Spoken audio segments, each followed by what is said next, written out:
그 다음에 우리가 이제 사실상 기본적으로 이제 천천히 좀 설명을 드리겠지만, 우리가 시장을 좀 바라봤을 때 이슈만 계속적으로 체크하면서 바라보실 수가 있어요. 뭐 최근에 뭐 트럼프에 대한 이슈나 내용 자체, 파월에 대한 이슈 내용 자체, 그리고 지표들에 대한 결과, 이런 것들 당연히 계속적으로 체크를 하면서 시장의 변동성을 키워가지만, 우리가 기본적으로 알 수 있는 내용 자체, 좀 절대적인 내용 해석으로 우리가 좀 공식화시켜서 가져갈 수 있을 만한 내용 자체는 좀 알고 넘어가자 해서 이렇게 좀 가져왔는데, 지금 보시면 아시겠지만 달러는 기축통화죠. 전 세계 가장 기축통화로 작용을 하고 있기 때문에 달러로 거래되는 종목들이 굉장히 좀 많이 존재를 해요. 그렇기 때문에 달러와 어떻게 보면 거래되는 종목들 같은 경우는 기본적으로 현재 달러의 가치에 따라서 나머지 원자재들, 뭐 통화 같은 경우가 사실상 영향을 크게 받고요. 얘네는 디커플링 흐름을 가져가요. 달러가 강할수록 오히려 하락을 하는 결과들을 보여준다. 달러의 가치, 내용 자체가 상승할수록 그만큼 이 달러를 통화로 쓰고 있는 미국 시장에 대한 내용 자체, 강점, 지금 현재 경기가 좋다, 내용 자체, 시장이 괜찮다, 나라가 괜찮다, 이런 부분들을 대변을 하기 때문에 지수 같은 경우는 사실상 같은 동반 상승을 하는 게 일반적이다라고 보시면 될 것 같아요. 그래서 달러에 따라서도 사실상 상승과 하락에 대한 내용 자체가 기본적으로 정해져 있다고 보시면 될 것 같고요. 그 다음에 우리가 단순히 달러로만 그렇게 움직인다라고 하면 얘네에 대한 내용 자체를 달러의 움직임 해석으로만 해석을 했었을 때 다 똑같이 움직여야 되죠. 근데 그건 아니죠. 100% 똑같을 수는 없어요. 누구는 달러에 반응하는 게 조금이고요. 어떤 거는 굉장히 크게 반응을 할 수가 있는 거예요. 그 부분에 대한 차이는 지정학적 리스크들이 각각 존재를 하기 때문에 이렇게 만들어진다라고 보시면 될 것 같습니다. 그래서 이제 각각의 우리가 좀 지정학적 리스크로 좀 판단할 수 있는 내용 자체로 본다라고 하면요, 오일 같은 경우는 여러분들도 아시겠지만 매주 발표되는 원유 재고량에 따른 내용 자체로 사실상 시장의 변동성을 좀 가져갈 수가 있겠죠. 월 단위 기준으로 발표되는 원유 재고량에 따라서 사실상 등락을 좀 보여줄 수 있어요. 왜냐면 오일 같은 경우는 당연히 우리가 수요 공급 기준으로 원유 재고량 자체, 공급 자체가 그만큼 많이 떨어질 수 있다는 것은 가격을 상승시킬 수 있는 요인이고요. 공급이 과잉이다라고 하면 가격을 떨어뜨릴 수 있는 요인이 될 수 있어요. 그리고 이런 부분들 자체가 사실상 연결될 수 있는 부분인데, 오펙 플러스에서 환유량 정책, 이번에 계속적으로 뭐 동결을 하겠다, 사실 더 많이 생산을 하겠다, 축소를 하겠다, 이런 부분들을 얘네가 계속적으로 가져가죠. 사실상 어떠한 특정 내용 자체 거품 불면서 갑자기 시장에 나오면서 얘기를 한다라고 하면 단기적으로 아니면 추세적으로 오일 가격의 상승을 이끌 가능성이 있다라고 보시면 될 것 같습니다. 최근에는 전쟁에 대한 리스크가 좀 많이 있다 보니까 여러분들 어떻게 보면 이 지정학적 요인에 대한 내용 자체가 좀 강하게 다가올 수가 있겠죠. 뭐 이스라엘, 중동 확전이라든지 이런 부분들 자체가 굉장히 좀 리스크를 만들 수 있는 요인이기 때문에 조심스럽게 봐주시면 좋을 것 같고요. 자, 골드 같은 경우는 어쨌든 세계 경기 상황을 보면서 경기 침체를 가져간다라고 했었을 때 사실상 안전자산에 대한 수요 증가, 이런 부분들 자체가 골드의 가격 상승, 하락을 이끌 수 있는 내용 자체라고 보시면 될 것 같습니다. 자, 뭐 통화 같은 경우는 당연히 해당 국가의 경제 성장, 해당 국가의 경제 지표를 발표했는데 너무 괜찮다라고 하면 여기에 대한 통화 가치는 계속적으로 올라갈 수가 있겠죠. 각국의 통화에 대한 내용 자체, 이러한 경제 지표나 성장에 대한 내용 자체가 이러한 통화의 흐름 자체를 가져갈 수 있기 때문에 우리는 달러 인덱스를 판단을 하면서 거기서 오르고 내림에 따른 내용 자체도 같이 포함이 되기 때문에 사실상 각각의 어떻게 보면 미국 하나만 본다, 우리나라만 하나만 본다, 이런 게 아니고 뭐 이탈리아나 프랑스, 뭐 이러한 내용 자체에서도 사실상 너무 큰 충격이 있다라고 하면 전 세계적으로 번질 가능성이 있기 때문에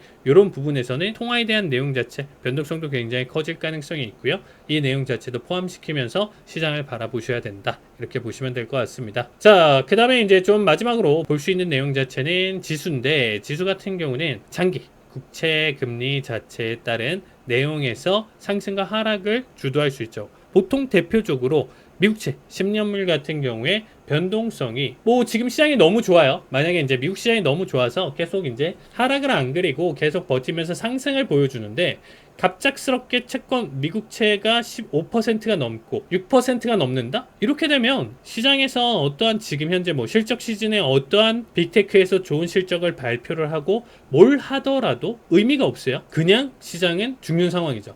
그러니까 뭐 사실 이건 좀 극단적인 표현인데 미리 시그널이나 내용 자체는 충분히 나와줄 수 있는 부분이고요. 그만큼 채권금리나 내용 자체가 변동성에 따라서 지수의 큰 흐름을 좌지우지할 수 있기 때문에 이런 부분들은 우리가 지수 변동성에서 체크를 해봐야 되고요. 해당 지수의 주도주의 움직임, 우리나라 같은 경우는 뭐 아무리 뭐 시장이 누른다라고 하더라도 삼성전자, SK하이닉스, 뭐 동반 대형주들 상승을 크게 보여준다라고 하면 지수는 결국에는 양전을 하면서 혹은 상승을 크게 가져가는 결과값을 만들어주죠. 나스닥 같은 경우 우리가 매그니피션트 7이라는 종목들이 주도를 하고 있고요. 최근에 조정 장세가 컸었던 이유 자체는 이러한 빅테크 종목들의 하락이 단기적인 조정이 강했었기 때문에 지수의 낙폭이 예상할 수 있었던 수준보다도 더 크게 가져갔었다고 보시면 될 것 같습니다. 자, 그 다음에 이제 해당 지수에 아까도 좀 설명드렸다시피 통화의 가치가 높으면 그만큼 지수 상승의 요인이 될 수 있기 때문에 이 통화의 가치 내용 자체는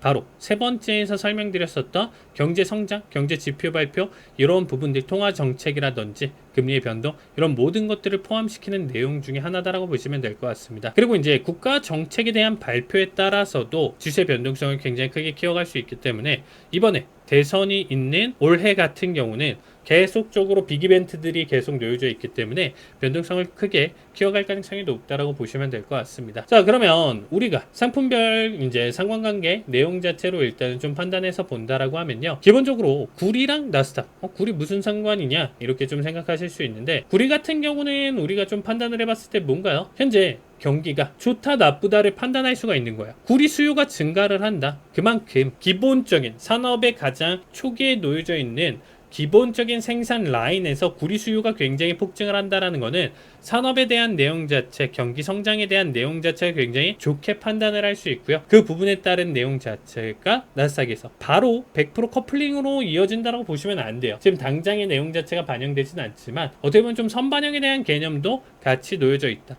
얘가 이만큼 상승하면 적어도 몇 달 뒤에 대한 내용 자체에서 지수를 끌어올릴 수 있는 결과값 내용 해석으로 봐주시면 될 것 같고요. 그 다음에 우리가 달러 인덱스에 대한 내용 자체 가장 큰 디커플링이다라고 표현할 수 있는 게 유로 FX라고 했어요. 달러 인덱스는 주요 6개국 대비 달러의 가치를 표현을 하는 거예요. 최근 들어서 제가 교육 시간에 굉장히 좀 많이 설명드렸었던 내용 중에 하나인데요. 달러 인덱스 같은 경우는 사실상 주요 6개국 대비 달러의 가치야. 그러면 나머지 국가들 대비 지금 현재 미국이 좋다라고 하면 달러 인덱스는 상승을 보여주겠죠. 만약 미국도 안 좋아요. 미국도 안 좋은데 나머지 유럽 쪽에 특정 국가들이 너무 안 좋다라고 하면 미국도 안 좋지만 오히려 달러 인덱스의 수치 자체는 지속적으로 상승을 보여줄 수도 있다라는 겁니다. 근데 주요 6개국 대비 달러의 가치인데 그 주요 6개국 대비 가장 큰 거의 절반가량의 비중을 차지하는 게 유로예요. 유로가 절반 정도 비중을 차지하다 보니까 이 유로 FX랑 달러 인덱스는 사실상 가장 우리가 커플링, 디커플링을 설명했었을 때 가장 정직하게 맞아 떨어져요. 실시간으로도 달러가 상승하는 만큼 유로 FX는 하락하고 달러가 하락하는 만큼 유로 FX가 상승을 하다 보니까 이 달러에 대한 움직임이나 내용 해석을 좀 공부를 많이 하셨던 분들이 유로에 대한 투자를 예전부터 굉장히 좀 많이 가져갔었습니다. 그래서 오히려 이런 분석 내용 자체 잘 가져가신 분들이 수익도 잘 가져가는 것 같고요. 그래서 이런 내용 자체도 이런 게 있기 때문에 나의 투자에 대한 내용 자체에서 지수뿐만 아니라 이렇게 통화에 대한 개념을 챙기면서 유로 쪽에서도 한번 투자를 해보자 이렇게 생각하시면 될 것 같습니다. 자, 채권금리에 대한 내용 자체와 더불어서 나스닥의 상관관계인데 설명을 드렸다시피 채권금리가 어마무시하게 올라와 버리면 결국에는 나스닥은 하락할 수밖에 없다라는 거예요. 그리고 채권금리가 떨어진다라고 하면 거기에 맞춰서 지수는 올라갈 수 있고요.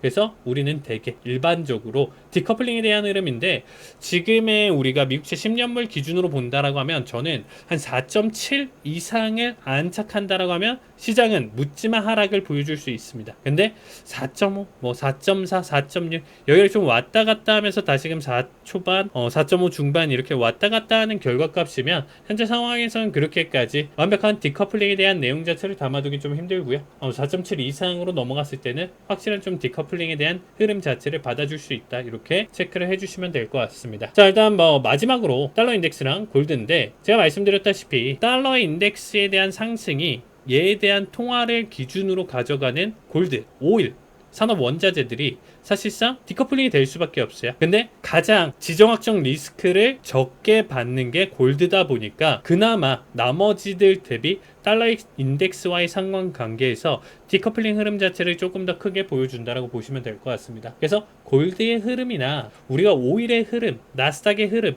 이런 부분들 자체가 사실상 어떠한 하나의 내용 자체로 판단되는 게 아니고 이렇게 여러 가지 복합적인 내용들이 얽히고 설켜서 지수의 움직임 변동성을 좌지우지한다라고 보시면 될 것 같습니다. 그래서 기본적인 지금 현재 선물에 대한 내용 자체 오늘 교육은 여기까지 가져가도록 하겠습니다. 수고하셨습니다, 여러분들. 감사합니다.